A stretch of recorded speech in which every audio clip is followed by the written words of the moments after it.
చేస్తాం. వీళ్ళందరినీ మొన్న సింగ్ చేస్తున్నాము. చూడండి, ఇప్పుడు విషయం అంటే రాజు గారు కొంచెం ముందుకు రండి. ఇవన్నీ నీ వయసు ఎంత ఉంటుంది? 7 ఏళ్ళు ఉంటాయా? 7 ఏళ్ళు ఉంటాయా? ఇవి చూడండి, బ్లేడ్తో పెట్టుకున్న ఘాట్లు ఇవి. అంటే వీడు అంటే ఏదైనా కూడా షాపింగ్తో హామ్ చేసుకున్న వ్యక్తి ఇదే విద్యార్థి. ఇలాంటి పిల్లలు భవిష్యత్తులో పెట్టండి సార్, ఇలాంటి పిల్లలు భవిష్యత్తులో సొసైటీలో వచ్చిన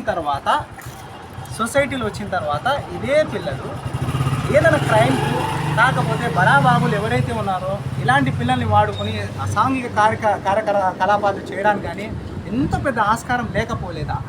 ఒకవేళ ఇలాంటి బిడ్డల భవిష్యత్తు గురించి మనం ఆలోచించి సొసైటీలో క్రైమ్ని మనం పెంచి పోషిస్తున్నామా, లేకపోతే మనం ఇగ్నోర్ చేయడం వల్ల, ఇలాంటి పిల్లల మీద మనం ఫోకస్ చేయకపోవడం వల్ల భవిష్యత్తులో రాబోయే కాలంలో అసాంఘిక కార్యక్రమాలు ఎందుకు పెరుగుతాయి?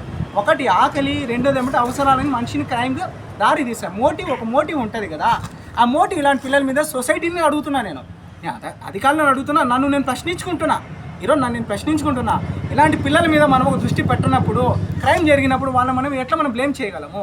ఒకవేళ మనం బ్లేమ్ చేయనప్పుడు వాళ్ళకి వాళ్ళు చేయాల్సిన పరిస్థితులు, వాళ్ళని మార్పు చేసే పరిస్థితులు, వాళ్ళను రీహాబిలిటేషన్ సెంటర్కు పంపించే పద్ధతి కానీ, లేకపోతే వాళ్ళు సొసైటీలో మనకు చైల్డ్ ప్రొటెక్షన్ సెంటర్స్ ఉన్నాయి, సెంటర్స్లో తీసుకెళ్ళి వీళ్ళ భవిష్యత్తు మార్చే కార్యక్రమాలు కానీ ఎన్నో జరగాలని ఉదయం నుండి తాపత్రపడుతున్నాము, తిరుగుతున్నాము, చేస్తున్నాము. ఏదో కళ్ళ ముందు బిడ్డలు కనబడినారు, ఇలా కనబడని బిడ్డలు ఎంతోమంది ఉన్నారు. దానికి తగిన ఒక చట్టం అనేది ఉంది, చైల్డ్ ప్రొటెక్షన్ చట్టం ఉంది, దానికంటూ ఒక కార్యవర్గం పనిచేస్తుంది, దానికంటూ ఒక మినిస్ట్రీ కూడా ఉంది. అలాంటి మినిస్ట్రీస్ అని మీరు కలిసి పనిచేసి ఇలాంటి బంగారు భవిష్యత్తు ఉండే పిల్లల్ని మార్పు చేస్తే మన దేశం ఆటోమేటిక్గా మారుతుందని కోరుకుంటున్నాను. మేడం, మీరేమైనా చెప్పదలుచుకుందా? మీ అమ్మ నాన్న ఉన్నారా? లేదు. అమ్మ నాన్న లేరా? ఏ ఊరు మీది? వేలూరు. ఇక్కడ ఏం చేస్తున్నాను? అన్నం పుట్ట. నువ్వేం చేస్తున్నావు? నేను పని ఈ పిల్లలు మా దగ్గర ఉంటారు, మా అమ్మ దగ్గర ఉంటారు. ఇందాక అమ్మ నాన్న లేరని. లేదు, మాకు అమ్మ నాన్న ఇద్దరు లేరా? ఈ అబ్బాయికి అమ్మ నాన్న లేరు, వీళ్ళమ్మ వీళ్ళ నాన్న లేరు.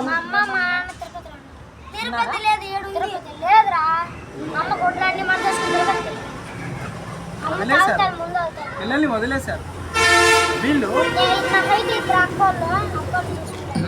రాజు గారు మేడం, మీరు ఎవరు మేడం? మీరు ప్రొటెక్షన్ ఆఫీసర్. ఎక్కడ మేడం? అన్నమయ్య జిల్లా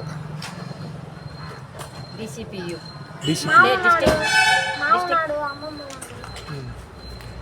డిస్ట్రిక్ట్ చైల్డ్ ప్రొటెక్షన్ యూనిట్లో ప్రొటెక్షన్ ఆఫీసర్. అన్నిటికంటే దారుణ విషయం ఏమంటే, ఇది పంచేసే ట్యూబ్, ఇది ఓమిని ట్యూబ్ 35 రూపాయలు అవుతుంది. ఇది ఈ పసిబిడ్డలు పోతే 150 రూపాయలు తీసుకొని ఇస్తున్నారు. నేను ఇవి ఇచ్చే వాళ్ళని కూడా అడుగుతున్నా, మీరు మనుషులా జంతువులా? మీ బిడ్డలు పసిబిడ్డలు కాదా? మీకు తెలియదా? ఇది 150 రూపాయలు నువ్వు ఇస్తున్నావు అంటే నీకు తప్పని తెలియదా? శాపతంగా అడుగుతున్నా, నీకు తప్పని తెలియదా? ఇది చూడాలని టెలికాస్ట్ చేసి నీకు తెలియదా? నీ పసిబిడ్డ కాదా? ఈరోజు ఒకరి బిడ్డను నువ్వు నాశనం చేసినప్పుడు నీ బిడ్డలు ఏమో నాశనం చేయరా? ఈ బిడ్డలు చూసి ఏం కనబడింది మీకు? ఆ 100-150 రూపాయలు తిని మీకు ఏమొస్తుంది? 30 రూపాయలు సొల్యూషన్. ఎంతరా మీకు ఇచ్చేది? షాప్స్ చూపిస్తావా? నాకు చూపించిన షాపు అంటే దాదాపు నాకు 4-5 షాపులు చూపించడం జరిగింది. ఇంత దారుణంగా ఉండే సొసైటీ కూడా దేనికోసం పాకులాడుతున్నారు? ఆ ఒక్క పూట అన్నం అలాంటి దరిద్రమైన ఫుడ్ తినగానే పస్తులు ఉండడం మేలు కదా?